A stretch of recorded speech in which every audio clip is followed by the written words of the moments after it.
সমন্বয়কারী ছাত্র নেতাদেরকে বলছি, এখন কিন্তু বাড়াবাড়ি হয়ে যাচ্ছে। বাড়াবাড়ি। সারা বাংলাদেশে পুলিশদেরকে নিজেদের মতো করে ইন্ডিপেন্ডেন্টলি কাজ করতে দাও। বর্তমানে একটি সরকার আছে, সেই সরকারে তোমাদের দুজন দায়িত্বপ্রাপ্ত উপদেষ্টা পেয়েছ এই বয়সেই। তোমরা আজকে দেখলাম যে আর্মিদেরকেও পর্যন্ত তোমরা ধমক দিচ্ছ। Stop it right now, enough is enough. তোমাদের কাজ ছিল কোটার বিরুদ্ধে আন্দোলন করা, করেছ, তোমাদের সমর্থন করেছি আমরা। তোমাদের উপরে গুলি চালানো হয়েছে, সারা বাংলাদেশের মানুষ তোমাদের পাশে ছিল। স্বৈরাচারী শেখ হাসিনার পতন আবশ্যক ছিল তোমাদের সেই আন্দোলন। আলটিমেটলি তোমাদের উপরে গুলি চালানোর কারণে সেটা গণজাগরণে পরিণত হয়েছে এবং আমরা সবাই মিলে শেখ হাসিনার পতন ঘটিয়েছি। এটা তোমাদের একার কৃতিত্ব নয়। আমি ঘুরিয়ে পেঁচিয়ে কথা বলতে পারি না। তোমাদের কথার টোন আমার ভালো লাগছে না, আমাদের ভালো লাগছে না। তোমরা যাকে তাকে যেভাবে খুশি আলটিমেটাম দাও, ঝাড়ি দাও। It must stop, it must stop right নাও। তোমরা সরকার এভাবে প্রভাবিত করতে পারবে না, বাংলাদেশের প্রতিটা বিষয় এভাবে তোমরা নাক গলাতে পারবে না। তোমরা রাজনৈতিক দল নাও, আর রাজনৈতিক দল হলেও এই অধিকার তোমাদেরকে কেউ দেয়নি। Stop it right now. এই বিপ্লবের সম্পূর্ণ গৌরব তোমাদের নয়, আংশিক গৌরব। এই গৌরব আমাদের সবার, কিন্তু এর অর্থ এই নয় তোমাদেরকে মাতব্বরি করতে দেব। তোমাদের বিরুদ্ধে অনেক নালিশ আসছে এবং তোমরা বলছো তোমাদের কমিটির নামে এটা করছে ওটা করছে। I don't care, we don't care.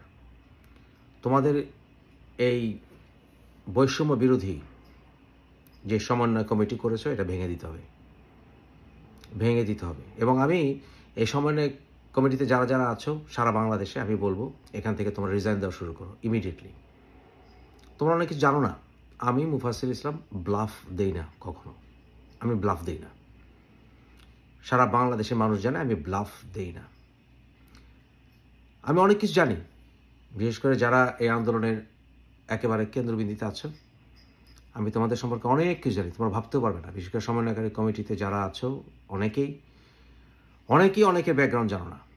তোমরা সমন্বয়কারী অনেকেই বিভিন্ন ব্যাকগ্রাউন্ড থেকে এসছো, কিন্তু অনেকে আবার অনেকের ব্যাকগ্রাউন্ড জানো না। আমি জানি।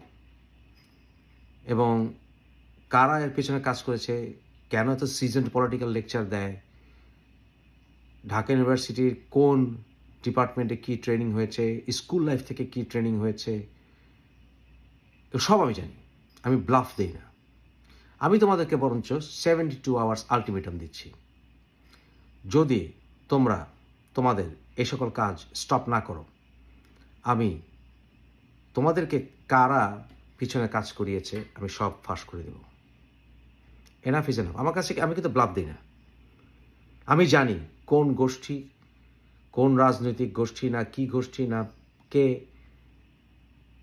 কিভাবে কাজ করেছে। I know everything. এমনকি বাংলাদেশ সরকারও এই বিষয়ে সম্পূর্ণ ক্লিয়ার না, কিন্তু আমি ক্লিয়ার। বাংলাদেশের রাজনৈতিক দলও সম্পূর্ণ ক্লিয়ার না, আমি ক্লিয়ার। বিএনপিও 100% ক্লিয়ার না, আমি ক্লিয়ার। Stop it. মাতব্বরি বন্ধ করো, মাতব্বরি বন্ধ করো। Enough is enough. তোমরা এখন একটা নুইসেন্সে পরিণত করেছ দেশটাকে। ইট হ্যাজ টু স্টপ। যদি প্রয়োজন হয়, যদি কাউন্টার রেভলিউশন করার চেষ্টা করে, সেই সময় তোমাদেরকে ডাকলে তোমরা আসবে। রাষ্ট্রীয় কাজের এবং দেশের কাজের স্টপ ইট। এবং বাংলাদেশ সরকারকেও বলছি, ডক্টর ইউনূসের দৃষ্টি আকর্ষণ করছি, স্যার আপনার সরকারে কি ফাইজলামি শুরু হয়েছে? যে দুইটা বাচ্চা ছেলেকে বসিয়ে এক একজনকে দুইটা করে মন্ত্রণালয় দিয়ে দিয়েছেন, একেবারে গুরুত্বপূর্ণ মন্ত্রণালয়। ক্রীড়া মন্ত্রণালয় বুঝলাম, তারপর টেলিকমিউনিকেশন মন্ত্রণালয়, শ্রম মন্ত্রণালয়। এটা কি মানে ফাইজলামি শুরু হয়েছে? এটা তো ফাইজলামি হচ্ছে, ফাইজলামি। অভিজ্ঞতা নাই, কিছু নাই। এবং স্যার ট্রাস্ট মি, আমি এদের ব্যাকগ্রাউন্ড জানি এবং এরা কিভাবে কি করেছে এবং কোথায় কী করেছে আমি সব জানি। একটা বিষয়ে আমি মনে করি যে যখন আন্দোলন করতে হয়, যখন স্বৈরাচার পতন ঘটাতে হয়, যখন ফেরাউনের পতন ঘটাতে হয়, সবার সাহায্য নিতে হয়। যাকে উপযোগী তাকে ব্যবহার করা যায়। সেই ক্ষেত্রে এই ছাত্র আন্দোলনের সঙ্গে আমি ছিলাম, আছি, এবং ছাত্রলীগের মতো গুন্ডাদেরকে ঠেকানোর জন্য আমরা সবাই একসাথে কাজ করেছি, ওদেরকেও সাথে নিয়েছি। কিন্তু এর অর্থ এই নয় এই চ্যাংরা পোলাপান আমাদের ঘাড়ে বসে বসবে। নো, তাদেরকে এই উপদেষ্টা কমিটি থেকে বাদ দেন। এনাফ, বহুত শোপিস হয়েছে, স্টপ ইট। আমাদের দেশের এ সকল গুরুত্বপূর্ণ মন্ত্রণালয় অভিজ্ঞতাহীন চ্যাংরা পোলাপানদের জন্য নয়। Enough is enough doctor Yunus sir, আপনাকে আমরা ভালোবাসি, বাট দ্যাটস এনাফ। এবং বাংলাদেশের রাজনৈতিক দলগুলোকে পরিপূর্ণ কাজ করতে দিতে হবে। আমি জানি যে আপনি চান না যে বিএনপি ওয়াক ওভার পেয়ে যাক, but I don't care sir, we don't care. বর্তমানে বাংলাদেশে বিএনপিকে শক্তভাবে দাঁড়াতে হবে, এবং বিএনপি ছাড়া এই মুহূর্তে সারা বাংলাদেশে এফেক্টিভ ডিসিপ্লিন আপনি আনতে পারবেন, এবং এই চ্যাংরাদেরকে আপনি নিয়ন্ত্রণ করতে পারবেন। এদেরকে আমরা ভালোবাসি, কিন্তু এরা চ্যাংরামি শুরু করেছে এখন। এই চ্যাংরামি হ্যাজ টু স্টপ। সাধারণ ছাত্রদেরকে বলছে, তোমরা আমাদের কলিজার টুকরা, তোমাদেরকে ভালোবাসি, তোমাদের জন্য আমরা রাত দিন জেগে আছি। কিন্তু এই চ্যাংরা কতগুলো আছে তোমাদের ভিতরে শীর্ষস্থানে দখল করে আছে, এই চ্যাংরাদের চ্যাংরামি বন্ধ করতে হবে। আলটিমেটাম ফাল্টিমেটাম দেয়, মানুষকে ধমক দিয়ে কথা বলে, মিডিয়াতে ধমক দিয়ে কথা বলে। It's has to stop right now, otherwise আমি এদের মুখোশ খোলা শুরু করব।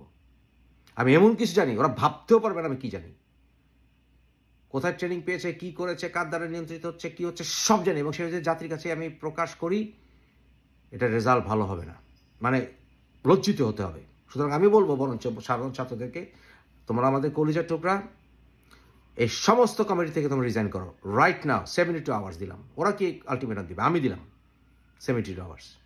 কি বিশ্বাস হয় না? দেখো 72 আওয়ার্স দিচ্ছি, এরা যদি না শুধরে, যদি এদের টোন যদি এরা চেঞ্জ না করে, জায়গায় জায়গায় ধর্ণা দেওয়া যদি স্টপ না করে, শুরু করব। এবং নাহিদকে বলছি, এবং তার বন্ধু, নাম আমার মনে থাকে না, আসিফ বোধহয়, যাও, এদেরকে বলছি তোমরা রিজাইন করো, resign from the government. Asif ভাই, আমি সব জানি, সব বেড়ে গেছে, স্টপ ইট রাইট নাও। আন্দোলন করেছেন, আন্দোলনের সাথে ছিলাম আমরা, এখনো আছি। তারেক রহমানকে বাংলাদেশে আসতে দিতে হবে। আমি তারেককে নিজে ব্যক্তিগতভাবে খুব একটা পছন্দ করি না, কিন্তু এই মুহূর্তে তারেক অনিবার্য বাংলাদেশের জন্য। বাংলাদেশে যদি বিএনপি কন্ট্রোল করতে পারে, করবে। আওয়ামী লীগ শেষ হয়ে গেছে বা ভেঙে গেছে বা ছোট হয়ে গেছে বা জাতির সাথে বেইমানি করেছে, এর অর্থই নয় সমস্ত আওয়ামী লীগের খারাপ, নো। এবং at the same time BNP এখন অ্যাডভান্টেজ আছে, বিএনপি সাফার করেছে, তাদের সাথে জামাতও সাফার করেছে, তাদের সাথে চরমরাইরাও মার খেয়েছে আওয়ামী লীগের কাছে। তাদেরকে রাজনীতি করতে দিতে হবে, এবং সেই ক্ষেত্রে যদি বিএনপি সরকার ভবিষ্যৎ সরকার ফর্ম করে, করবে স্যার, করবে। স্যারকে বলছি, ডক্টর ইউনূস স্যার, এইসব চ্যাংরাদেরকে মন্ত্রণালয় কোনো ফাইজলামির জায়গা না স্যার। আপনি জানেন, আপনি আমার বাবার ক্লাসমেট, এটা বোধহয় আপনি জানতেন না যে আমি কার ছেলে। আমি বলছি স্যার, ঢাকা ইউনিভার্সিটি ইকোনমিক্সে আমার আব্বা আপনার ক্লাসমেট ছিল। আমি আপনাকে বলছি স্যার, বলছি, এই সকল চ্যাংরাদেরকে মন্ত্রণালয় থেকে বের করুন। বিপ্লবের কথা বলেন, বিপ্লব তো আমরাও করেছি, এদের বন্ধুরা বলেছে, আমাদের বন্ধুরা বলেনি? 90-এর আগে এরশাদ পতনের সময় আমরা 3টি বছর সেশন জমে লস করেছি। জাতিকে আমাদের 3 বছর দিতে পারবে স্বৈরাচার পতনের জন্য? আমাদের কত বন্ধু মরেছে তখন। মির্জা গালিব মরেছে চোখের সামনে, মামুন মরেছে চোখের সামনে, পাগলা শহীদ মরেছে চোখের সামনে, রফন বর্ষিনিয়া দাদা মরেছে আমাদের চোখের সামনে, ডক্টর মিলন মরেছে চোখের সামনে, জাহিদ মরেছে চোখের সামনে, মরেনি? নূর হোসেন মরেছে চোখের সামনে। আমাদেরও ত্যাগ আছে। এদের এই আমরা কি সারা বাংলাদেশ দখল করেছি নাকি? This is now nonsense, it has to stop right now. এবং আমি ছাত্রদের বলছি, ফাইনালি মনে করো না মুফাসিল ইসলামের কোনো ইনফ্লুয়েন্স নাই, আমি এমন কিছু এক্সপোজ করবো সারা বাংলাদেশে তোমার মুখ দেখাতে পারবে না। আমি চ্যালেঞ্জ করলাম, 72 hours, mark the time, mark the date, it begins now.